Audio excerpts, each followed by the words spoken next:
शेतकरी नेते राजू शेट्टी हे बच्चू कडू यांच्या भेटीसाठी गेलेले आहेत। शेतकऱ्यांच्या कर्जमाफीच्या अनुषंगाने आता बच्चू कडू देखील सरसावलेत।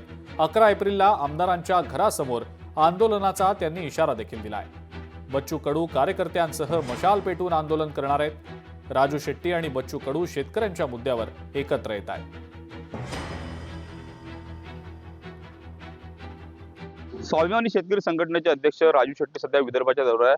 तर तुम्ही विदर्भाच्या दौऱ्यावर आहे, कर्जमाफी करू असं आश्वासन सुरुवातीला दिलं होतं। मात्र अजितदादा म्हणतात की 31 मार्च पूर्वी कर्ज भरा, तर तुम्हाला लाभ मिळणार नाही। राज्याच्या एकूण आर्थिक स्थितीचं कडानकडा माहिती त्यांना असताना मग आमचं सरकार पुन्हा सत्तेवर आल्यानंतर आम्ही शेतकऱ्याचा सातबारा कोरा करू असं आश्वासन त्यांनी का दिलं, या प्रश्नाचं उत्तर अजितदादांनी द्यावं, देवेंद्र फडणवीसांनी द्यावं आणि एकनाथ शिंदेनी सुद्धा द्यावं।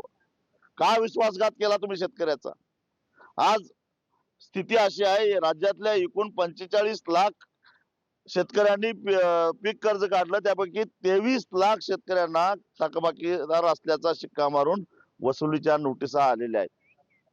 म्हणजे सरकारकडून मिळणारा 6% व्याज सवलतही त्यांना मिळत नाही, दंडव्याज त्यांच्या बोकांड्यावर बसला आणि सरकार आपलं कर्ज माफ करेल या भावड्या आशेवर बसलेल्या शेतकऱ्यांचा या लोकांनी विश्वासघात केलेला आहे।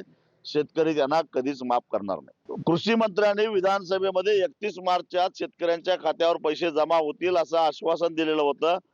आज 1 तारीख आहे, शेतकऱ्यांना पैसे मिळालेले नाहीत। येत्या 15 दिवसात जर का शेतकऱ्यांच्या खात्यावर विम्याचे पैसे जमा झाले नाहीत तर आम्ही शेतकरी या कॉर्पोरेट कंपन्यांच्या ऑफिसमध्ये मुंबईला जाऊन घोषणार आणि आम्ही आमचा न्याय मिळवणार, हा इशारा मी सरकारला देतोय। सूरज दहाट, लोकशाही मराठी, अमरावती।